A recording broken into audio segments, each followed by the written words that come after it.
கர்த்தருடைய பரிசுத்த நாமத்துக்கு மகிமை உண்டாகட்டும். ஒரு வேத பகுதியை வாசிக்கிறேன்.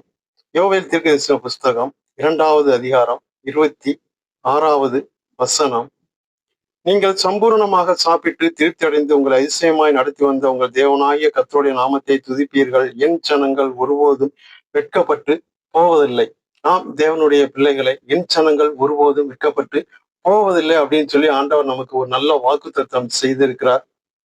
இன்றைய நாட்கள்ல பார்த்தோம்னா வெட்கப்பட்டு போகக்கூடிய சூழ்நிலை நமக்கு அதிகமாக வருகிறதை நம்ம பார்க்க முடியும்.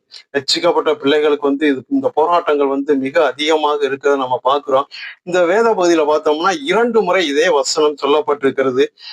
இதே யோவேல் தீர்க்கதரிசன புஸ்தகம் 2வது அதிகாரத்துல 27வது வசனத்திலும் கர்த்தர் சொல்லுகிறார், என் ஜனங்கள் ஒருபோதும் வெட்கப்பட்டு போவதில்லை. ஒரே வசனம் 2 முறை வருகிறது. அப்படின்னா நம்மளுடைய வாழ்க்கையில வெட்கப்பட்டு போகக்கூடிய சூழ்நிலைகள் வரலாம்.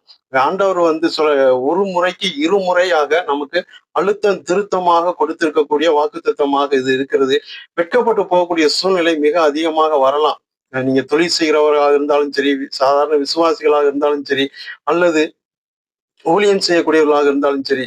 சொல்ல போனோம்னா விசுவாசிகளுக்கு வரக்கூடிய பிரச்சனைகளை விட ஊழியக்காரர்களுக்கு வரக்கூடிய பிரச்சனை பார்த்தோம்னா மிக அதிகமாக இருக்கிறத நம்ம பார்க்க முடியும். நான் சொல்லப்போனா நாங்க இதை வெளியே சொல்றது இல்லை. எங்களுக்கு இந்த மாதிரியான பிரச்சனைகளுக்கு போராட்டங்கள் இருக்கு அப்படின்னு சொல்லி வெளியே சொல்றது கிடையாது. ஆனா விசுவாசிகளுக்கு வரக்கூடிய போராட்டங்களை விட ஊழியக்காரர்களுக்கு வரக்கூடிய போராட்டங்கள் மிக அதிகம்.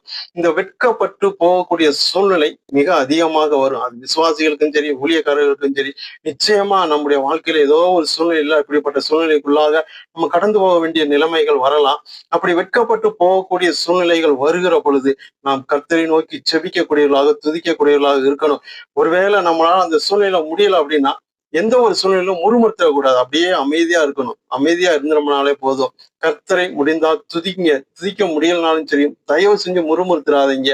கர்த்தருடைய சமூகத்தில் உங்களுடைய இருதயத்தை ஊற்றி விடுங்கள். எப்பேற்பட்ட சூழ்நிலையாக இருந்தாலும் கர்த்தர் மாற்றுவார். உங்களுடைய சொந்தக்காரர்கள் முன்னால் நீங்க வெட்கப்பட்டு போகக்கூடிய சூழ்நிலை வருகிறதா, நிச்சயமாக கர்த்தர் உங்களை மாற்றுவார். நீங்க வெட்கப்பட்டு போகாதபடிக்கு உங்களை தலை நிமிர கர்த்தர் செய்வார்.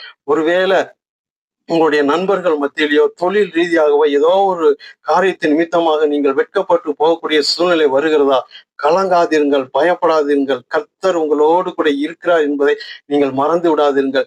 நீங்கள் வெட்கப்பட்டு போகாதபடிக்கு அந்த இடத்தில் நீங்கள் தலை நிமிர்ந்து நிற்கும்படி கர்த்தர் உங்களை உயர்த்துவார். கர்த்தர் உங்களை மேன்மைப்படுத்துவார். நிச்சயமாகவே கர்த்தருடைய வல்லமை நம்மோடு கூட இருக்கிறது அப்படி என்பதை நீங்கள் அறிந்து கொள்வீர்கள். கர்த்தருடைய கிருபை உங்களோடு இருக்கட்டும். செவியுங்கள், வேதமாசியுங்கள்.